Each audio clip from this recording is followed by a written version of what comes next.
Hello and welcome to another episode of The Aftermath. My name is Ian, and as always, I'm joined by my wonderful co-host, Dylan. Sounded like you forgot his name there. No. I was pausing for dramatic effect because I know usually he likes to chime in with something quippy because I've been trying to really hype him up the past few episodes. It's okay. I'm just part of the furniture nowadays. No, stop it. But another little addition. We had talked about having you on another episode, and I listened back to our episode, and we called you the elusive second son. And for some reason, I just love that name because it just sounds like a mysterious title. It is my second brother, Eric. Hello. Ethan, for those of you out there who may or may not know, Ethan is my youngest brother, and then Eric is the one in between us. And he is elusive. That's me. Because we can never really lock down Eric. I'm a busy boy. You know, he's a man doing his own thing. Yeah. Never. It's a dog-eat-dog world out here. never really locked down by anyone. You know what I mean? So, Impossible to trace. right. Yeah, I like to live off the grid. I like to have my fun out in a field. You know what I'm saying? Right, exactly. For security purposes, this podcast will be encrypted. Yes, this was a treat.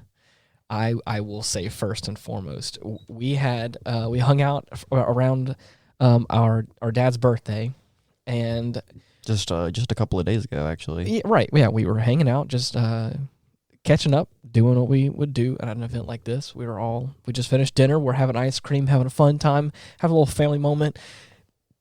And I had said, I need to get you back on the podcast, because we had talked about, I think you were on episode 50 something. 50. Yeah, something like that. It was pretty early on. Yeah. And then you were like, well, you know what?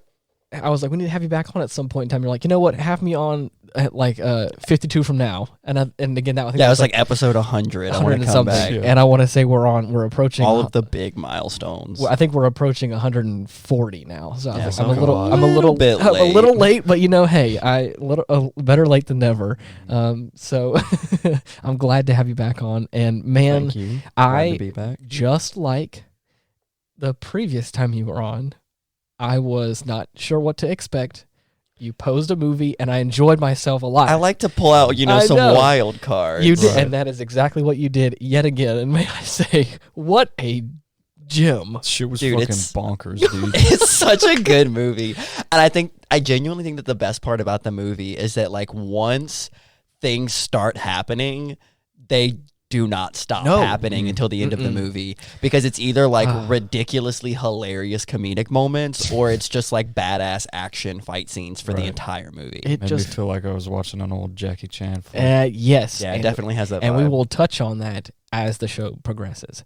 But just to start off with this movie had a budget of $25 million, which is not huge Considering what they did with it. considering how pristine of a film this is. Yeah. And the box office, as you can imagine, was basically quadruple that. It was $100 million, so they definitely smashed a success out of that one. Oh, yeah. And it came out earlier this year, which I didn't even hear about it. Me neither. I think I may have it sounded familiar, but I didn't know. I had heard the title before. Right. But nothing else. I didn't know anything else about it. This was one of those situations where it was once I started hearing about it, it was just everywhere. Everyone was talking about it. Everyone was like, it's such a good movie. I initially discovered it through the actor Harry Shum Jr., who plays Chad, Mr. Racacoonie in the movie. I love that. Yeah, I've been a big fan of Harry Shum Jr. for a while, so I've been following him, and I saw that he was in the movie. So that's kind of how I got introduced to it, and then I watched it with some friends of mine, because none of us had seen it, and we had all wanted to see it. Right. And I was, much like you, very blown away by just the quality of the work. I don't... Personally, I want to talk about the film, but at the same time, I don't want to spoil anything, because it was such a beautiful moment for me. Physically unable to speak of this film. It is just hard to describe. But just for any of you out there, before we continue, I know I'm going to want to talk about certain things in the film. Before we continue too far into this, if you haven't seen Everything Everywhere All at Once, is the name of the film. If you haven't seen it, please do yourself a favor and watch it. I believe I paid $5 to rent it, and I would say it is well worth more than that. Oh, yeah, definitely. Personally speaking, I had such a fun time with this film. It is both a sci-fi adjacent action thriller, comedy, it suspense. It touches on everything. I'm trying to hit like the major things. It feels like an old-fashioned kung fu movie, modernized with this like sci-fi aesthetic that is just so it's so beautiful at every step of the way. I have seen many movies over these past couple of years, and I don't think I've had a film that has made me feel a gambit of emotions like that. Yeah. One of the things that I love the most about the movie is just how like artistically they kind of like present the whole idea. Like it's a little convoluted and ridiculous, to be sure. Right. But when you like looking for is genius. Yeah. But when you like break it down and look at it, I mean, the whole film is like an allegory for depression, basically. Right. And especially in like the last like 20, 30 minutes of the film is like really when it kind of like all comes together.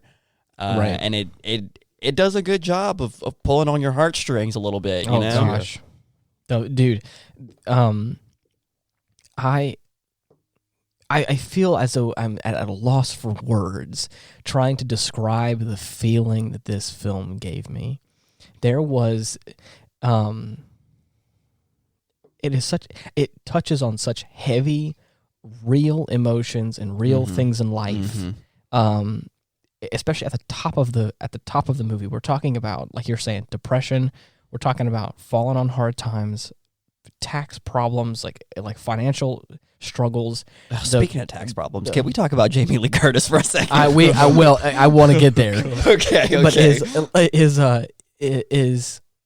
and potential divorce and family issues. It's like it's all these big items, like these big, I mean, hard pills to swallow. Yeah, definitely. And they're hitting on it like right out the gate, and then they're doing it while also incorporating this multiverse element. And it's so, like you said before, it's so beautifully like transitions into this kind of the real core of what this movie kind of is about, really. And then once it goes there, it just kind of keeps on going. Yeah, definitely. Yes. Jamie Lee Curtis, though. Jamie Lee Curtis. First of all, I cannot remember what I saw her in last. Oh man, it's probably been a minute. Let me see. But I mean, she just did the new Halloween film. Oh really? Yeah, they had the like. I think this one's like supposed to be the last one or whatever. But yeah, quote unquote.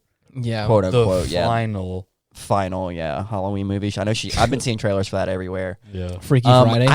Props to the wardrobe department because great. We're not even going to get into the whole Jobu Tupaki wardrobe right now. Man. Right now. Well, just for those of you again out there, the main antagonist can basically freely transition between every possible universe on every possible timeline, and she can also just like. Everything is meaningless, is what she says, and everything is just a cluster of molecules and just stuff, and she can just basically make anything happen. And what he's saying is like, there's without even getting into her wardrobe, right? Jamie Lee Curtis as that just like tax auditor, literally the perfect outfit. I don't think they could have made a better outfit for her if they tried. Beautiful. The wardrobe department deserves all of the awards, like for this movie. Yeah, hair and makeup, wardrobe, like they knocked that shit out of the park. The main antagonist of this film definitely, whenever as she's changing wardrobe and doing some crazy things, it like just wearing these elaborate crazy costumes, runway material. I mean, just like avant-garde art pieces as a at the costume. end, like toward the end, especially in like that last scene where. like her hair on her forehead spelled out Jobu. Those are fucking Like props to whoever sat Right. there and made her hair spell out Jobu because amazing. that she ate honestly. It's crazy. I just I am I don't even know where to begin. Gabberflasted. What did you think, Dylan? Like, I just want your raw opinion right now. Man, this one hits me the same way Summer Wars does, in the sense that Really? yeah, this is going to be a big cornerstone in the really good family movie Yes. department for me. Yes. Man, they're the little touches of comedy sprinkled throughout. Mm-hmm. For me, some of it, there was a couple of things that I was like, that's probably too far for me, and I was not okay with. But again, it didn't ruin the film for me. It just made it to where it was like, It's gonna be a while before I get over sausage fingers. I'm just saying. But one of my most natural, funny reaction is there's the protagonist's husband. He Weymund. Weymund. He's kind of our touchstone to this alternate universe, and he kind of is like transitioning in and out of like being what they call Alpha Weymund, and he's like this. He's the guy he is the catalyst for this, like, you're in grave danger and I must save you. Like, he's that kind of guy, that kind of character in this film.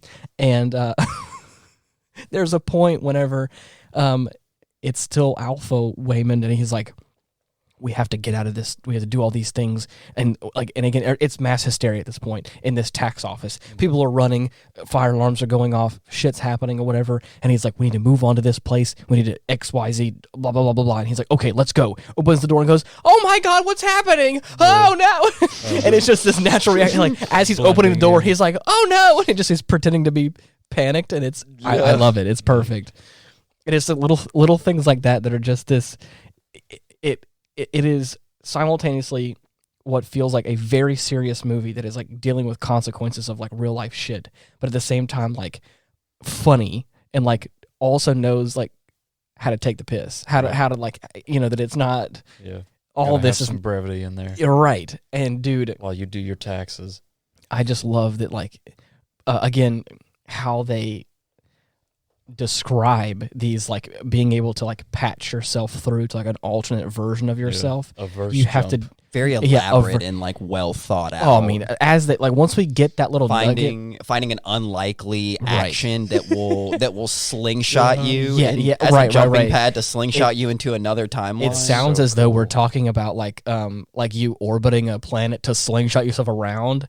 You have to do like a wild, crazy task. a crazy thing that would be just out of this. Like wiping your grandfather's God. snot out of his nose and then putting it in his mouth. Or Yeah. peeing yourself. Or Right. peeing yourself. But the one that is in question is like before we even know what this like catalyst thing is, before we even know what this verse jump thing is, jumping pad. is Alpha Weymund has taken over our like what looks like has taken over the body of our regular Weymund guy. Mm-hmm. And of course there's a bunch of security guards there, and he just takes out some chapstick and then proceeds to extend it a little too far, and then just bites it off and eats it. Yep. And then just chews it up, and then just like kicks his head back and like a and you're like, oh my God, what's going on? And he's like, and then he just takes his fanny pack off and proceeds to use it as if it's one of those like rope knives where he's just like swinging it around and like knocking dudes out. And I'm like, I'm sorry, what is happening? But then What was in that chapstick? right, very soon after that, we get this. The movie's very good about like showing you something and then kind of describing it, and then showing you something, and then like these like cause and effect things or whatever. Yeah. So as we finish up that, the very next thing, or the next like sequence of things is he describes what's going on, and like the second that this is described, it's like It's like confusing and convoluted, but also like it kind of makes sense. Dude, like you yeah. can follow the Right. train of thought. as he was describing it, I'm like, yo, this shit sounds real in some weird weird way. Yeah. Yeah. what moments kind of like caught you the most off guard, like in like a funny way almost? Or well, it doesn't have to be a funny way. I guess it can be just like in a oh wow, what the fuck kind of way. But like what moments just like were a little bit out there for you?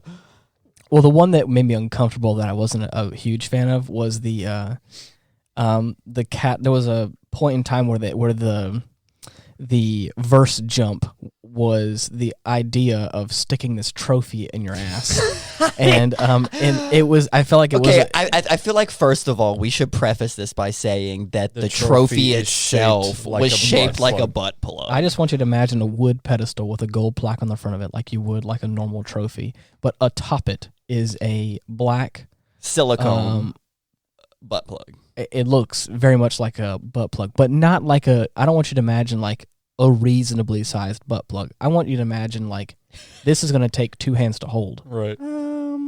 It's like mediocre size. I'm sorry. It looked like it was every bit of this big around. That's not a butt plug in my personal opinion. I'm talking about. I mean, I've seen bigger. If we're being particularly honest. I'm I'm not saying this is a competition. Damn it. I'm not saying that. I'm not saying that it is. I'm not just questioning saying your authority. On I'm the just. subject. I'm just saying. Yes. Anyway, so there was a sequence of events that was funny, but then for me it went on a little long. It was a little drawn out where I was like, this is a little weird. Was it because he started having like a kung fu fight and you could still like hanging out his ass? There was a grown ass man with no pants on, and of course, as there's like a just like the blurry, what is it? The mosaic blurry, like around his genitals. You one thing they didn't blur out was that wooden base of the statue I'm talking about sticking out his that is sticking out his ass while he's fighting around. Funny, don't get me wrong, but for me it was like it just went on a little long, and I was like, okay, this is getting a little bit much. This is getting a little much for my liking. Ian ain't big on butt stuff. I mean, hey, to each their own. You do whatever you want to do, but for me is like you're not big on butt stuff. Not in my fight scenes, and not when not when it's for the world to see. Whatever happens behind closed doors is fine, but just don't start a fight with me with your. The whole trophy in your butt. Yeah, right. Yeah, please keep it to yourself, please. What about you? What caught you the most off guard? Man, the bagel. Oh my God, the everything bagel. The bagel. I made a bagel. I put everything on a bagel. On a bagel. Every pet, woman, childhood dream, report card, salt. Poppy seed. Yeah, I love it. And the bagel collapsed in on itself. Yes. Yeah. I will say the first time I saw it, I was just like, what? Okay. Hold on. We're really going here with this? Yes. Yeah, I get that. It's that kind of thing where it's like that intrinsically is funny because it's a bagel. It doesn't make any sense. Well, no, but it does though. It's a bagel that she put everything on. It's like, okay, I get the like double entendre or whatever it's called. It's like, yeah, right. Haha, that's funny. But the thing is the way she's describing it is this like, I want you to know that I put everything on this bagel. And then I looked into the bagel and I understood everything. And it's like, and everything means nothing. And that's what I'm talking about. It is this, it is the overarching existential dread that comes from the bagel. It is this existential, it is this existential dread. It is this, everything is nothing, everything is meaningless concept. It's like absurdism at its peak. That is delivered in a serious tone, but packaged in this hilarious package. Yeah. That is this movie. This is serious, delivered seriously in a funny package. Is what it feels like. It's crazy, it's wacky, but at the same time, you're like, no, the universe is collapsing. The first time she's like verse jumping between the self in her closet with Alpha Weymund and the self in the actual like tax room. She's like Jamie Lee Curtis is like, there's nothing more important right now than like dealing with your taxes right now. This is an important situation. And then she's like swapping over to her like other husband, quote unquote, because again she's confused at this point, and she's like, wait, and he's like, nothing is more important than like the universe in its entirety. And she's like, where am I? What's going on? Right. It's hilarious. So, anyways. I just it is so wild. Funny movie. I think for me, Okay, what happened? the thing that caught me the most off guard, especially the first time I saw the movie, the second time it was even funnier because like I knew it was coming and it like started cracking me up before it happened. I think I know what you're talking about. Yeah. So there is a character in this movie played by Jenny Slate, an incredibly hilarious actress who, if you've seen Nick Kroll's Publicity, you will be familiar with. Okay. She's so funny.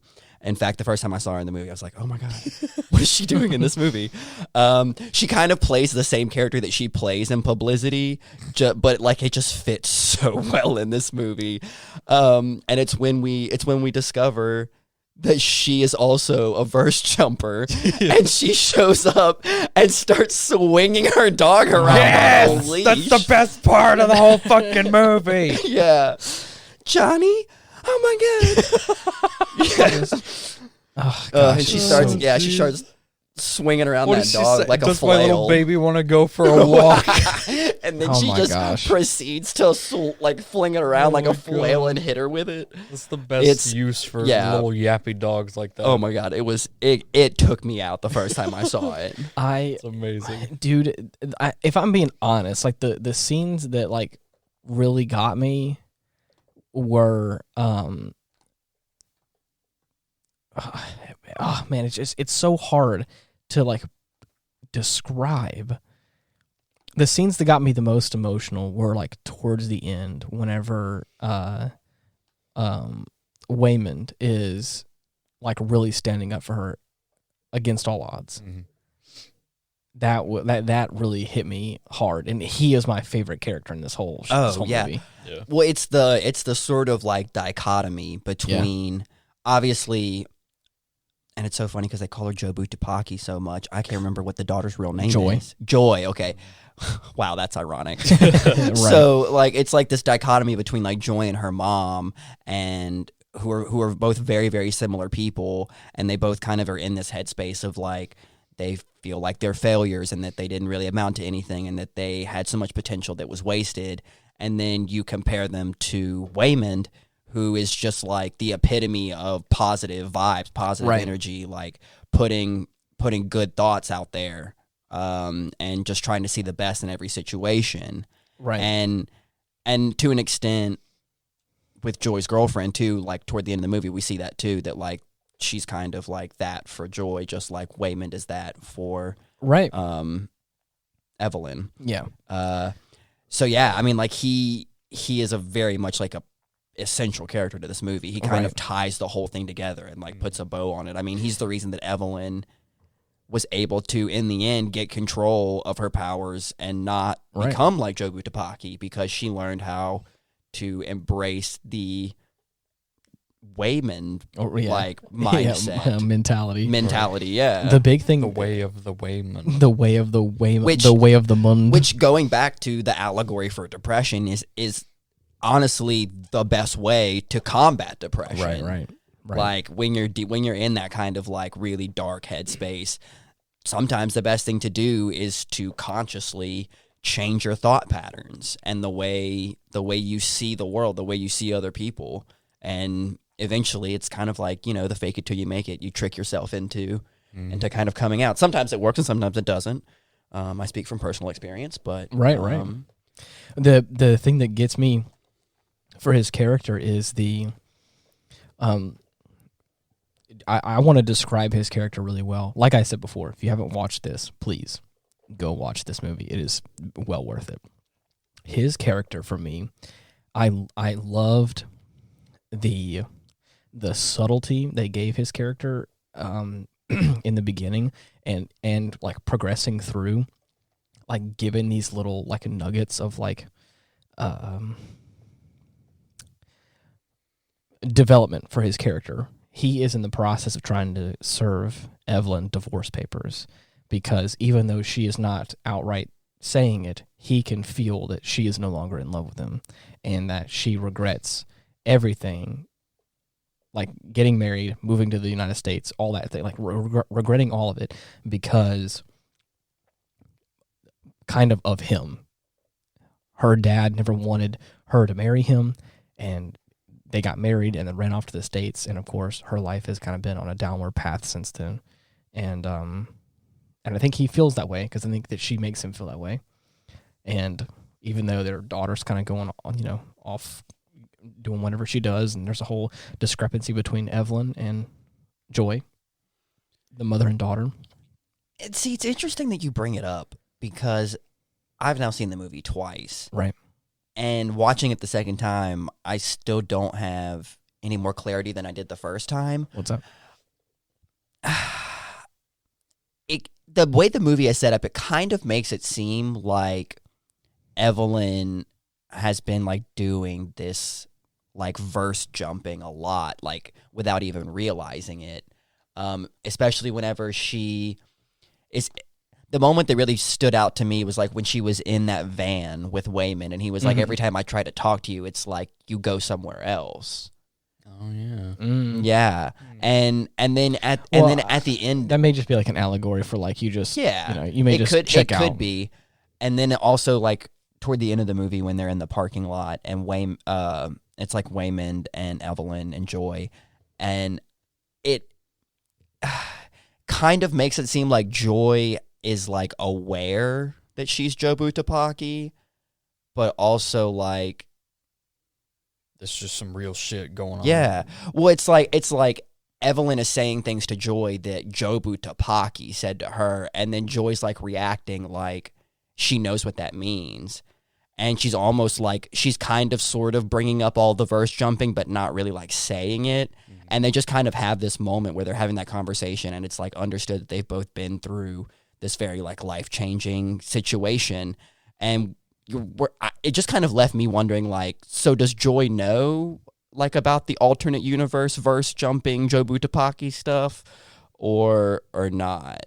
And that's honestly a question that we'll probably never get an answer to. I don't know. But those are my favorite kind of movies, are the ones where you're just kind of left thinking about them even after it's over. The character of Weymund, I connect with him on such a personal level. There are these moments where you can tell he is like the brevity and like the lightheartedness, and there like you can tell that Evelyn has kind of grown cold towards him and stuff like that. Mm-hmm. So there's this very emotionally heavy stuff. Weymund's brother just recently got a divorce and apparently is doing better or living life differently. And so he now is thinking that that's the right thing to do because, again, she's not happy with him. And so therefore that's what he feels like that's the case. The part that hurt me the most was whenever she like verse jumped into that van like you're talking about. Yeah.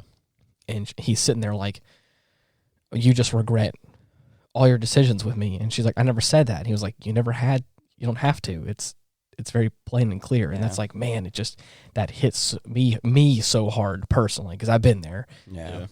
And so it's like, and then as this movie's progressing, there is this darkness before the dawn moment where Evelyn is really just like, nothing matters. Everything is nothing. Yeah. Nothing is everything, and it all sucks, and it all is just a parallel to the first time she met Jobu Tapaki. Right. And then so it's kind of what she like what was said to her. There's a point when like there is this revelation moment for her where she's realizing that like every step of the way Weymund has been there for her and has tried to make things as positive as he could and has tried to like be happy because he's just happy having her around, and he really does love her, and she kind of is realizing that she took him for granted. And then, like, to kind of put a really big cherry on top of all of it is there is this timeline where she becomes like a kung fu artist and like does not marry or run off to the States with Weymund. And he apparently is kind of successful now. He's in a suit, he looks all cleaned up and dapper, and then she is kind of like trying to come on to him throughout the scenes, but he kind of keeps pushing her away in some way, and as if to say like, you had your chance and we kind of missed it. But like the part that really hit me is that as we're watching these sequences of every Weymund like just being there, even the one that like is not there, like is not in a relationship with her or is not there together with her, he was like, I just wanted you to know, like, if you ever, like, I know that you are saying that this life is perfect for you, and that we're being successful and everything's nice, but just know, like, I would have given it all up to just own a laundromat with you and just do laundry and taxes with you. Like, that's how much I cared about you. And it's like, damn, even in this timeline, he's like, if given the opportunity, I still would throw it all away for you. And it's like, shit, dude, that's freaking deep. So anyways, that's the part for me that like had me kind of tearing up, where I was like, damn, dude, like this is the guy right here who's like been with, and you just kind of throw him away, or you're kind of, or just not throw him away, but you're just not really caring about him because you're just caring about everything else. But I don't know. Well, and it's also too, you kind of see throughout the whole movie, obviously, like in the beginning of the movie, there's like this rift between Evelyn and Weymund. Yeah. I keep wanting to say Wayland. I know, I keep wanting to say Wayland. Well, yeah, I get it. Yeah, there's definitely like this rift between the two of them, and then clearly, whenever Alpha Weymund is there, I love calling it that. Yeah, calling him that. Alpha Weymund. Yeah, when Alpha Weymund's there, like there's obviously like a connection and like this chemistry between them, and like you can tell that Evelyn is more interested in that Waymond than her Waymond. Right. And as the movie progresses, the Omega Waymond. Oh my God! Right, stop! yeah. Please stop! The and Sigma Waymond, maximum over Waymond. Oh my God! And like, kind of just like as the movie progresses, you kind of see her start to see her Waymond in the same way that she saw Alpha Waymond, and like she realizes that technically they're the same person, and that Weymund is in there. She's just kind of overlooking him. The only thing he presents it differently because obviously the choices that he made were different from the choices that Alpha Weymund made, so it made him a different person. Right. Yeah. I thought that the ending of the ending of this monologue was a bit cliche, but the monologue itself was so well delivered by this actor, and I loved it. Was after he got stabbed by the shard of glass, and he's like trying to convince everybody. He's like, I know we're all confused here, but like I'm scared. Like I don't know what's going on like that, but I don't think fighting is the right answer. And he's like, but he's also describing. He's just talking about his love for Evelyn and for everyone else and all this kind of stuff. And he's just, I mean, crying, and it's so real and so raw, and I loved it. Again, at the very end, he kind of says, like, we just have to be kind, and it's like, you're right, that is very true. Like, it just kind of feels a little cliche at the end of it. At the end of what I felt like was a very real and very raw emotional scene. But man, there are, besides all of these great story beats, which I guess this is what you really came for, is the story, and of course the crazy elements of it, but just the special effects of it. There are some goofy ones. It doesn't quite. Oh yeah, I mean, we could always talk about hot dog hands. Not the hot dog hands. That timeline where apes prefer... with hot dogs for fingers beat out the regular handed apes. I much prefer the swole pinkies. Oh God! This thing that she flexed her pinky like she had a wart. Amazing. It was like she had a wart on her hand. I was like, oh no, I'm out, dude. You don't want those hot dog fingers to squirt ketchup and mustard in your mouth? No, I don't. I would rather was that die. Okay? So was that to imply that they're having sex whenever the fingers get in the mouth and they start shooting out mustard and ketchup? It would appear that way. Because if that's the case, does that musical and the TV mean it's also like a is it just porn? Is it film? hot dog hand porn? Yeah, it would. Somebody got off to that because the second she like actually like kind of admitted that she cared about hot dog hand. Jamie Lee Curtis. Jamie Lee Curtis. Started shoving. Fingers in mouths. Right, and of course they just started squirting out mustard and ketchup. I guess was like, damn, is that like a real raunchy sex scene? I'm just. Jamie Lee Curtis was honestly the perfect person for Deirdre. What a great great actress. Not only great character by a great actress. Oh yeah, I think the character is as good as it is because there was a great actress behind it. Because Jamie Lee Curtis played that character. I don't think I could see that character as anything else besides just pissed off Jamie Lee Curtis. Yeah. What a beautiful, good on you. Yeah. So I can't say enough good things about this movie. It may not be for everyone, may not be everyone's cup of tea, but I feel like it is so. The gradient of colors is so broad for this film that you can probably find something in there that you're like, I like that about it. Oh yeah. There's very many things I liked about it. Even the things that I wasn't happy with and that kind of made me feel uncomfortable or a little weird, I was definitely like, it's still fun though. Right. And it's still done well. It is a It rare keeps you Omni movie. entertained. Oh yeah. Like from 100%. start to finish keeps you entertained. 100%. I could definitely agree with that. I would be surprised if it didn't at least get nominated for like best original screenplay. Oh yeah. For an Oscar. Like it is worthy. Oh yeah, it is worthy of the nomination at least. I mean, I think it's worthy of the Thus win. have deemed the three nerds. Yes, and the trifecta. And honestly, like, can we talk about the fact that the entire main cast is all people of color? Like, oh yeah. Like I love to see the representation. Very diverse. Yeah, it's a very diverse film. Excuse me. The thing is, I love movies like this where there is diversity, but it is. They don't treat it like it's like a checklist, I guess. Right. For me, yeah, like the token, diverse characters. Look at this guy. Yeah, no. But yes, I'm glad that it doesn't do that, but I'm also glad that it doesn't make a show about it. Yeah. Is that I feel like tokenism sometimes is a little different. Like, I mean, is that it's hard to describe. By them being there and doing a great job, it's like that is representation, in my personal opinion, instead of being this kind of like, which is how it should be. Right. Yeah. Right.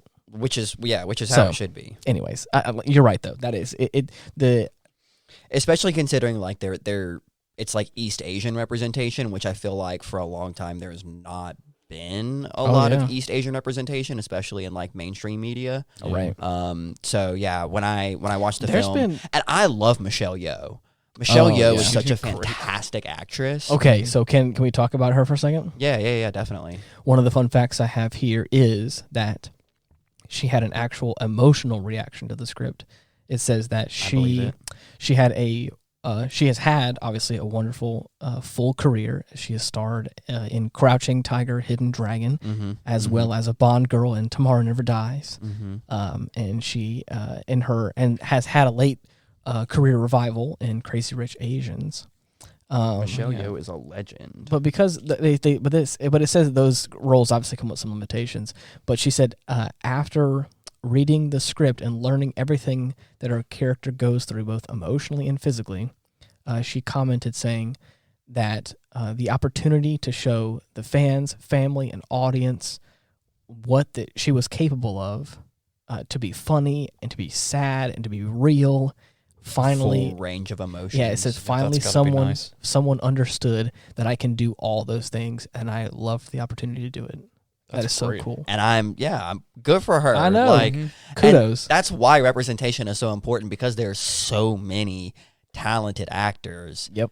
And none of them, like without representation, they don't get a chance to be in the spotlight. They don't get a chance to show their stuff. Yeah. Like Michelle Yeoh has been a legend for years. Yeah. And I can honestly say that this is the first thing that I've seen her in where she played such a range of happy to sad to funny and everything in between. So good. Like, I couldn't have pictured anyone else playing the main character of this film. No. Yeah. The casting was really well for this film.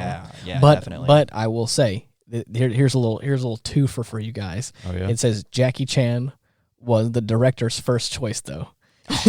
Of course. It says that given that there were so many good. martial arts and spectacular action sequences in the He'd have movie, been a shoo-in. it's hardly surprising that Jackie Chan was the director's first choice for the lead. Though Chan is in his late 60s. He's still got it. Oh, God, and is he really? Yeah. Yeah. And with Yeah. everything that happens in the 2022 release, the film reels.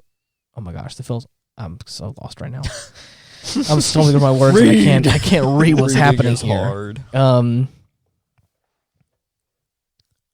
Anyways, doesn't matter. But what I will say, Jackie Chan was the original choice to play Weymund. I'm trying to like summarize, because it kind of gets a little lengthy with its words, Yeah. which is why I'm trying to skim. And as I'm skimming, I'm stumbling over my words because I'm realizing that I'm just trying to paraphrase a thing that I just can't paraphrase. Yeah. So, anyways, but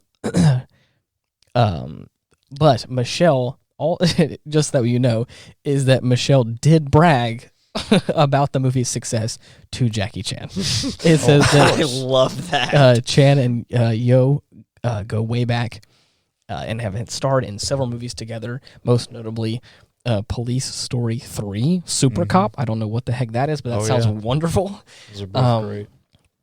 And they still keep in touch. Chan congratulated Yo on the film's success, but also asked her if she knew that she knew that Daniel offered him the film first.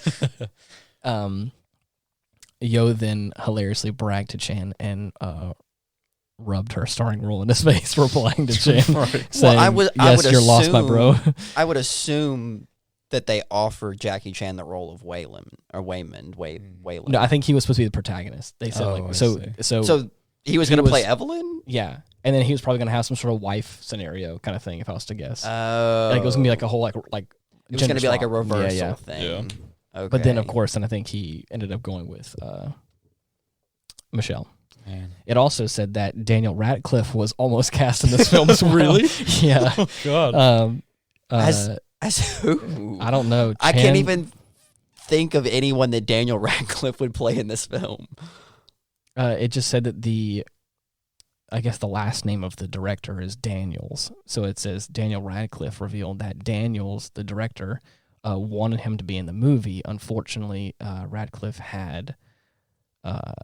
is doing a play at the same time of like the filming of the movie. That makes me curious. Like, however, who he would have played. Yeah. Radcliffe did admit, though, they are probably the only people in the world that I would say yes to doing a movie of theirs without even reading a script. Oh, wow. So people were saying here, like, we wouldn't be surprised if praise. he, if he did something.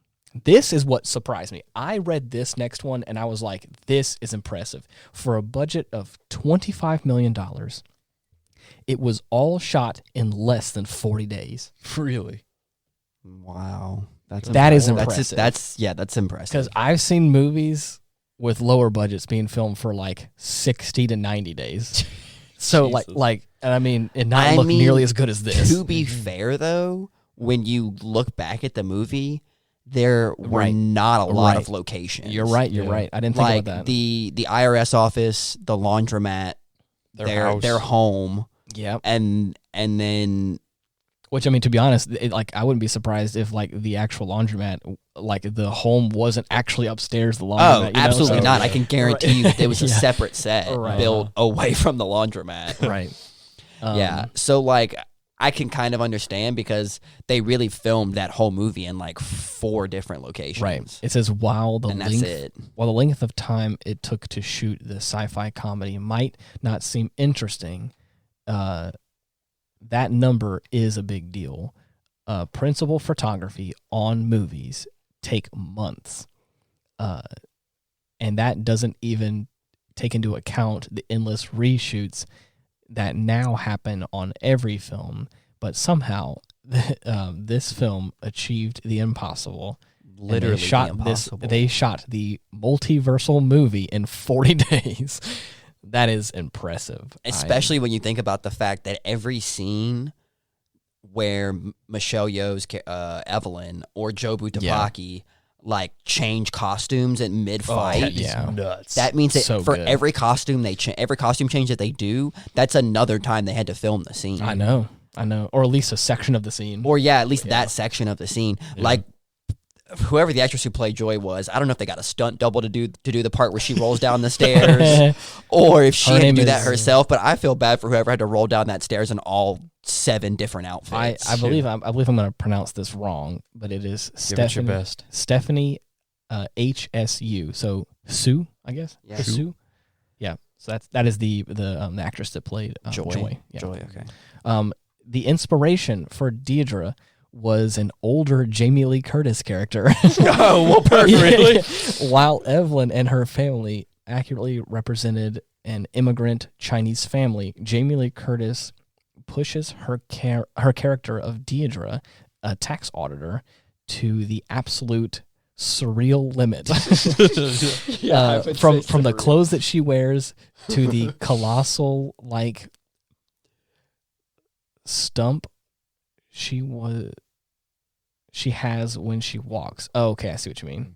Okay. It's like if Jamie Lee Curtis was going as a tax auditor for Halloween. Oh yeah. Yeah.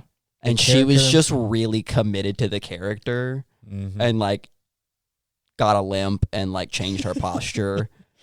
It says that's really the character. Here, listen to this. It says that she wanted this character. She wanted the character. She said that the character is the personification of the movie's weirdness. Yeah, so that's what she wanted. Fair enough. It says, however, Deidre was actually influenced by an older character that Curtis once played, though it is simply visual inspiration. The way Deidre dressed is based on Elaine Bowen from the 2001 comedy Daddy and Them. Don't know what that is. Yeah, I'm not familiar with that. And it was also Curtis's idea too to do that. So that's cool. Really fun. How fun, dude. Yeah, yeah. This movie's insane. It's definitely one of my new favorite movies. It actually says that the director passed on the possibility of working on the Loki show to make this movie. To make this movie, which is funny to go from. Fair enough. I mean, I feel like he made the right call. Mm-hmm. That's so cool. I mean, to be fair, I haven't seen any of the Loki stuff. I don't know how popular it is, but I still feel like he made the right call. Yeah. It says that Jamie Lee Curtis handed over a photo of one of her old characters to the director. Wasn't the end of her transformation into Deidre. The actor took it upon herself to look for weird outfits and haircuts that an IRS employee could potentially wear, but it doesn't end there, as she was adamant about her character not looking like a Hollywood actor. I feel like she really pulled it off with the mustard color. Oh yeah, just that kind of head to yellow toe brown outfit. Just not a cute color. Curtis said, "I wanted to just be truthful to this woman in the world where there's an industry about hiding things, concealers, everything to conceal the reality of who we are. And my instruction to everyone was, I want there to be no concealing of anything." Oh, God. The actor's words also doubled as a pleasant affirmation about body positivity as well. And Curtis's opinion on the matter makes Deidre even more of a three-dimensional character. Indeed. Beautiful. Truly beautiful. What a fun time. Yeah. So that was what I was saying. I usually, it has recently been pulling up some fun facts, and a lot of times for me, it adds like a little extra something fun to the film. I love those little things. Yeah. Behind the scenes sneak peeks. It gives me a certain level of appreciation. I always love behind the scenes stuff. I've lived off of like the director's commentary, special outtakes of stuff. Mm-hmm. I love that stuff. Yeah. I'm not even kidding you. For the DVD release of the prequels of the Star Wars films, they had like a full behind the scenes, like it was at least like a 2 or 3 hour like for each film, and I watched it so much I almost had it for verbatim. Like I remembered it. I watched that probably more than I did the actual Breakfast, movie. lunch, and dinner. I used to watch all the time. I was like, I want to be in a movie like that. That was where my acting chops like sparked. Was like, I want to be in a Star Wars movie. Yeah. I'm not even kidding. Damn. And then when I got typecast as like a pothead, I was like, maybe I don't want to do this anymore. But that was just me. So I was like, I just don't know if I want to. I don't know if I want to go. I didn't know that happened. Some of That's us really committed funny. to our typecasting. I mean, some people really live out their characters, and that's fine. There's nothing wrong with that. I just wanted to be. The thing is, I realized You ever take a puff, Ian? I mean, the thing for me is like I wanted to be like a period piece actor. Yeah. I wanted to be in Lord of the Rings. I want to be in like a medieval fantasy. I want to be like a period piece. Well, I'm just like Lord of the Rings happened, Well, no, I mean like or like back. a fantasy / period piece where it's like what you mean, yeah. like a Bridgerton I show. thought it was funny that Like, Unfortunately, to get to the used. point where you can pick and choose those roles, you kind of have to just do whatever you get. I at know, the start. and that's the thing is for me, I was like, I'm not willing to go through the ringer to try and do that. I know I could probably find an agent that could probably really set me up on the right path, but I was like, at that time, I was also too focused on work. I mean, maybe it could still be in the cards. Who knows? Maybe one day. I mean, I get it. Acting is one of those things, like, you got to be all the way in it. I know. Don't trust me. I know. Yeah, you got to, there's just no room for, like, Right. half-assing anything. Like, you have to be committed. It's different. I mean, hell, I've been committed since, for the last 10 years. Yeah. Oh, I know. Yeah. Since Crazy. I started when I was 14, and I guess it's 11 years now because I'm 25, expecting to be 26. Jeez, buddy. Yeah. Man. So I am definitely not green when it comes to the film I know. industry anymore. Right. I've done more behind the camera work on professional film shoots than I have with Yeah, anything and with anything acting related. But I would love to get back into it, like realistically. But I would love to do. That's the thing is, I would love to do sci-fi stuff, fantasy stuff. That's what I would really love to do. Like I would love to be like in Stranger Things or like that kind of stuff. Yeah. I just think that's like my jam. I just haven't been on a set in so long. Like I miss it so man. much. So I much almost applied, which we are getting completely off topic. I mean, the thing is, we're at the end of the episode. This normally always happens. Okay, This is we're not. This is standard. Yeah, operation. I almost applied to an open casting call to go do some like extra work for the Winchesters. Okay. Which is filming in New Orleans. Fun. Little prequel to Supernatural. I didn't know that. Interesting. Yeah, they're filming a prequel to Supernatural in New Orleans called The Winchesters, and I saw cool. Caballero Casting. Yeah. Did a casting call the other day for background work for some kind of nightclub scene that they're shooting. Did I tell you about the one time that I actually got a call back? Have I ever told you about that? I don't think you did. There was a The Originals. It was a TV show. Yeah, and that's it was funny. It was a like prequel show to what was it? Vampire Diaries. So We both auditioned for the originals. So there was a a prequel to the Vampire Diaries called The Originals, and I got a call back. I think I got two callbacks technically at different times, but the one that I remember because I actually watched the episode that like the character that I could have been, I was this like human guy that was like trying to mac on this vampire girl, and I found out she's a vampire, and I'm like confronting her dad, and then I'm like, God. I don't care, guys don't scare me, I don't care, I still love your daughter, and like I respect you or whatever, and then of course the father's supposed to be like, I understand. And like put his hand on my shoulder and go like, something along the lines of like, that's good to hear. I'm glad you're that confident. And then push me off a balcony. I'm supposed to die.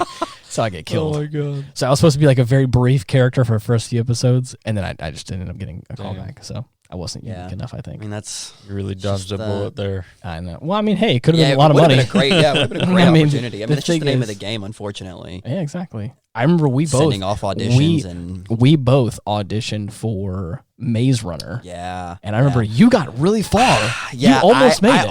I almost booked Maze Runner, and that was during that period of my life where I was acting, but I was technically not a legal adult yet. Like I was still I was still a minor who was acting. So I was like, I wasn't able. Usually when they cast roles for characters who the actual characters are under 18. Normally, they'll hire actors who are over 18 to play younger because they don't have to worry about child labor laws. Exactly. But I think for Maze Runner, there were so many of like younger, like young adult, kid, teen like actors that they actually ended up casting a lot of people who were like 16 or 17. Damn. And do you want to know? You want to hear the story about how I lost that one? Oh my gosh! This one I'm not so upset about. So with Maze Runner, I auditioned. I actually made it to the second round of callbacks. Dang. I know. Before I was only the first round. So it was down. Yeah, that's fun because we auditioned against each other. I know. I beat him out in the first round, and then I got a callback, and then I made it to the second round of callbacks. I was up against Randall Cunningham, who is a guy that I used to take acting classes with, a longtime friend of mine, and another actor who I don't remember. And Randall ended up booking it. He's in the actual movie. I know. That's crazy. And it was kind of like this reoccurring thing between us. We had like this rivalry when we were growing up because we would always audition for all the same stuff. It happened on Maze Runner. It happened on The Campaign. It happened. The Campaign. Yeah, it happened on a lot of stuff. And we would always audition. Will Ferrell. Yeah, we would always audition. We would always get callbacks, and then he would always book it over me because I was like a 6 foot tall, 15-year-old. Right. You're right. I remember with the Campaign specifically, we auditioned and got the callbacks. Yeah, and they literally told my agent, "We love his work, but he's the same height as Will Ferrell." Right. And I was trying to play Will Ferrell's son. Right. So I ended up not getting that one specifically because I was so tall. That's so good. So for before we get off topic, Maze Runner, I made the first round of callbacks. I was going to be the cook named Fry Pan. Fry Pan? Yeah, Fry Pan was my my character's nickname, and I was going to be the cook. And I made it to the first round of callbacks, and I went back there, and I got turned down. And they said, "I'm sorry, we wanted a little more cultural diversity." So I was like, okay, that's, I'm not so mad about that. Yeah, there's like, nothing I can do. Nothing I can do there, Chief. I was like, hey, at least I made it to the first round, and I feel, at least a little wanted. I actually auditioned for a couple of characters for Maze Runner because I ended up auditioning. I also auditioned for Fry Pan. You auditioned for the main character. No. That was Dylan O'Brien's character. I auditioned for for Newt, which is played by Thomas Brody Sangster. Right. Didn't you also I could be wrong. Wasn't it Ender's Game? Yeah, I auditioned for Ender's Game. Yeah, we watched that. Yeah. I did audition for Ender's Game. That's crazy. Yeah, because I think Randall ended up booking Fry Pan, and I auditioned for that one, which is the one that I think I got the callback for. Right. Was Fry Pan, and then he ended up booking it. Dude, it's been so long. Oh no, I trust me, I remember. Hold on, give me 1 second. And then I also auditioned for Newt. Newt. Yeah. Ender's Game was I forgot about Ender's Game, dude. That was such a long time ago.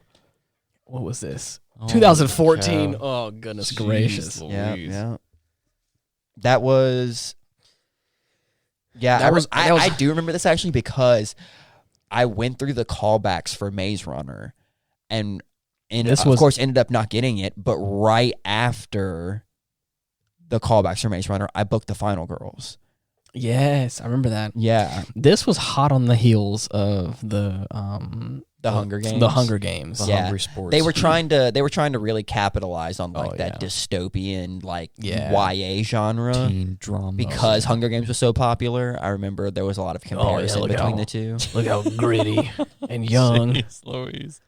Look at that boy. Oh man. Gosh, what a long time ago. Wait, look at that group photo. Oh, yeah. Yeah, see, I think I was supposed to be this guy. The squad. Okay, yeah. He played in Game of Thrones. Yeah, that's Newt. That's the guy, one of the other characters who I auditioned for. Interesting. Maybe Randall didn't get Fry Pan, because Fry Pan is definitely, you were correct, Fry Pan is that African-American actor. Yes. I don't know who Randall ended up playing, but... Dude, it's been so long. There's been a handful of stuff. I see him in that group shot. I've done... I can't. Oh, anyways, it doesn't matter.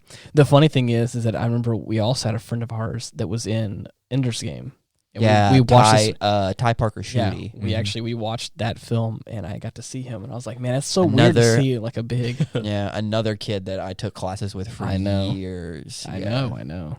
And Ty actually lives in LA now. I know he's doing a whole bunch of stuff. I think. Yeah, it's crazy. The same thing with Miss Dawn's daughter. She's off in New York. Alex Johnson. Yeah, Alex lives in New York, and she's also like has like a music career now. I'm like, man, how crazy. How the things happen. Yep. I saw all of them recently when I don't know if, were you there for I went to a memorial for one of a friend of mine who passed away who I used to take acting classes with.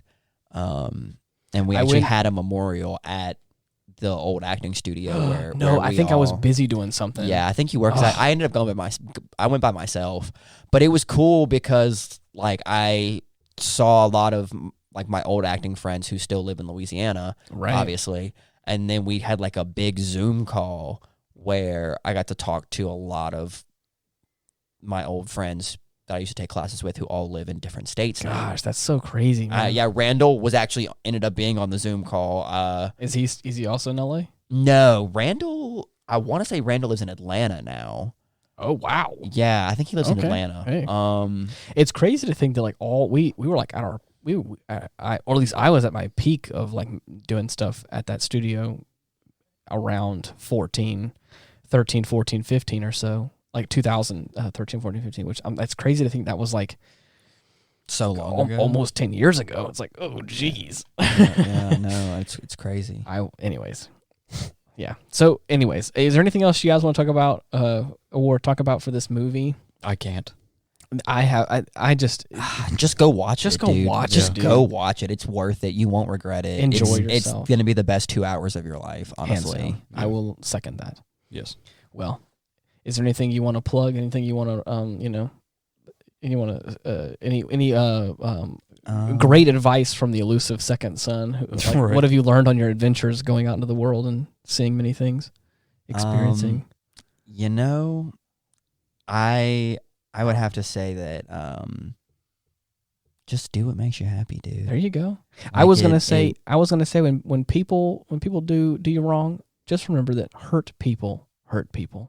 Hurt people. That's good. That's good advice. That's good. In which case, you should also. Yeah. Right. There's so many awful people in the world. Sometimes who are in need of hurting. Well, but okay. I see where you're going. Yeah. We're going to take a couple steps back. No. Let's not hurt them. In fact, I was going in the opposite direction. You must. Right. His default is rage. So being a good person will get you rewarded. And I know that sometimes it doesn't feel that way. Right. But like other times, if there's one thing that I have learned, just being nice, being genuine, like people notice that shit. Of course. And they want to reward it. Cool. Stay positive. Be the Weymund of the world. That's way to tie it all together. You see way that? to bring it full circle. Nice man. little bow. Man. Wow. Nice. I don't think we've ever ended a show quite as eloquently as that. Man, this is why you bring me on. This is peak right here. This is great. Man. Yes. Some folks might not be able to see all the good deeds you do from behind that asshole who needs a kick in the teeth. Yeah. Hey, But you shouldn't be doing those good deeds to be seen. You should do them to be a good person. So for me, of course. Well, one thing I can say, if we're gonna like to change gears a little bit too, I recently talked to a friend of mine, and I realized that a lot of times you have to look at your context and realize, or if you're doing the things that make you happy, if you want to do the things that make you happy, sometimes you have to change your environment, your job setting, and all that kind of stuff. I recently realized. 100%. He was talking. It's a hard lesson to learn. I know. He was talking about it. He was like, I was a math tutor, and I was doing my job and doing it well. But the thing was, I was like getting better. I was bettering myself at being a math tutor. I wasn't bettering myself at being a music producer, which is what I wanted to do. And it took me leaving that to go like be a music producer, to go do that for a while. And like, even though it was not glamorous and it was not pretty, it took me doing it to like get better at it. I mean, that's almost exactly parallel to my story. Oh, I know. And as I was talking to him, I was like, that is exactly me too. It's like I'm in a career path that is bettering the things that I enjoy and that I feel like I'm good at. Yeah. And I'm making money at it now. I've been acting on and off for 10 years, and I'm just now getting to a point where I'm like, if I'm gonna do something with this, I have to commit and make it happen. And yeah, I finally one time I quit my job and full time acting now, dude. Like, man, what a great, or at least trying to get there. You know, I love it. Just glad to not be working in restaurants anymore. Yeah, that's hard. That'll be the day. I know, and it was like I had gotten to the point where I was like, look, I'm pushing. Because I was at 9. I was like, I'm pushing 10 years in the service industry. If I don't get out now, I'm never getting out. No. And my worst nightmare was becoming a career server. Yeah, no. I was like, I don't want to do that. So I was like, I got to get out now. Yeah. Well, good on you. Yeah, I'm glad I did it. Yeah. It was a hard lesson to learn, right. But it was like, if I have to make time for the things that I want to do. Right, of course. Because I'm only getting older. Yep. And opportunities are slipping away. Yeah, exactly. Yep. Like, I can make excuses all day long, but an excuse will just feed into another excuse, which will feed into another one, and you have to break the cycle at some point and say, no, this is what I want to do. This is what makes me happy. Isn't that a phrase or something? Breaking the cycle. Perhaps so. Row, fight the power. Is that what? Piercing the heavens, one might say. It's an inside joke between Ethan and John. I gotcha. Well, me too, but more so them. They, I just piggyback on their coattails, a little bit. Anyways, so yes, as I was saying, as Eric so eloquently said at the very end, be the change you want to see in the world. Be happy and just create positivity. Be the Weymund. Be the Weymund of this world. Be a Weymund to somebody. Just really care about somebody. Anyways, as I was saying, if you're looking to reach out to us, or you're looking for the links or all the different places you can reach out to us, you can go to Linktree/Ian Wolf, and you should be able to find all the links there. Or you can just type in the Aftermath on all the major podcasting platforms, and you should be able to find us there. That's Wolf, spelled WOLFFE.